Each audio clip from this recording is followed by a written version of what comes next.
असांखे ॿियो त ठहियो पर पीअण लाइ बि पाणी कोन थो मिले। असल में जोही समेत पूरी सिंध में पाणी न आहे। पूरी सिंध जी पुछड़ियनि खे पाणी ॾिनो वञे। जोही जी आबादी जिते ॿियनि सहूलियतुनि खां महरूम आहे उते जी वासियुनि लाइ पीअण जो साफ़ पाणी बि मौजूदु न आहे। पर अफ़सोस सां हिन दर्दवंदे देश जी को दाम ॿुधण वारो को बाअसर बि नथो अचे। जोही जी आबादीअ लाइ पाणी हमेशह अणलभ हूंदो आहे। जेके पाणी न मिलण ख़िलाफ़ हमेशह रोडनि रस्तनि ते एहतजाज त कंदा ई रहंदा आहिनि।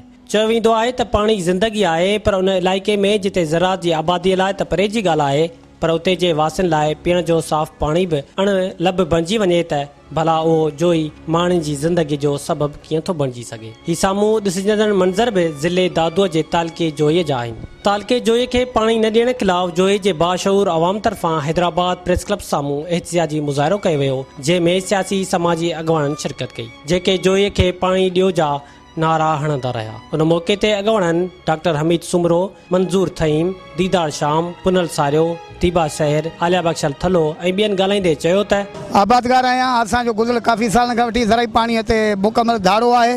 असीं गुज़िरियल साल बि हिते एहतिजाज करे विया आहियूं ऐं इन ज़राई पाणीअ लाइ असांजो जेको आहे जोही पहिरां जेको आहे छोकी टोटल 27 मीलनि ते आहे, यानी 19-28 मील ताईं ज़राई पाणी अचे थो। उनखां पोइ मुकमल निल थी थो वञे।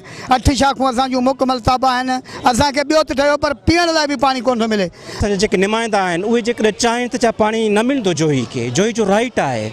जोही खे 6000 क्यूसिक जेको पाणी फिलो जेको जोही जो आहे उहो उनजो राइट आहे, जेको लीगल आहे, जेको ऑन रिकॉर्ड आहे। ऐं हिन वक़्तु जेको जोही खे तक़रीबन 600-700 जेको क्यूसिक बि पाणी कोन थो मिले। पूरी सिंध जी पुछड़ियनि खे पाणी ॾिनो वञे। पूरी सिंध जी पुछड़ियुनि में पाणी नथो वञे। मथे खां ई वॾेरा बोतार जेके आहिनि मथे खां ई गैर क़ानूनी पाणी चोरी कंदा आहिनि ऐं पंहिंजी बनियूं आबाद कंदा आहिनि। हारियुनि ताईं पाणी नथो पहुचे।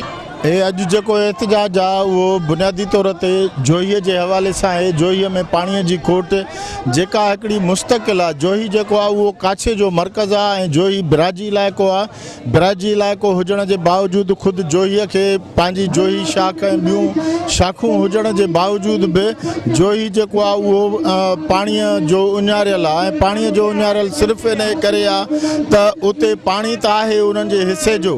जोहीअ जे एग्रीकल्चर जे लाइ, जोहीअ जे पीअण जे लाइ पाणी हुजणु घुरिजे, पर बुनियादी ॻाल्हि इहा आहे त उते आबादगार, उते वॾेरा, उते बोतार, उते सरदार, उते चूंडियल नुमाइंदा उहे सभु जेके आहिनि से पंहिंजे पीचुनि ते त पाणी ॾियनि था, पर जोहीअ जे आम आबादगार खे पाणी नथो मिले। असां घुर कयूं था कि जोही खे पाणी ॾिनो वञे, सिंध खे पाणी ॾिनो वञे। ही जेको एहतजाज आहे जोही जी गुज़िरियल केतिरनि सालनि खां पंहिंजे पाणी जे हक़ लाइ जेका जदोजहद आहे ही उनजो तसलसल आहे। ज़ाहिर आहे जेके पुछड़ी वारा इलाइक़ा आहिनि ऐं आलमी तौर ते इहो हिकिड़ो इसूल आहे त पहिरियों हक़ पाणी जो जेको आहे उन्हनि ते आहे। जोही वासियुनि मुतालबो कयो आहे त जोहीअ खे फौरी तौर पाणी ॾिनो वञे।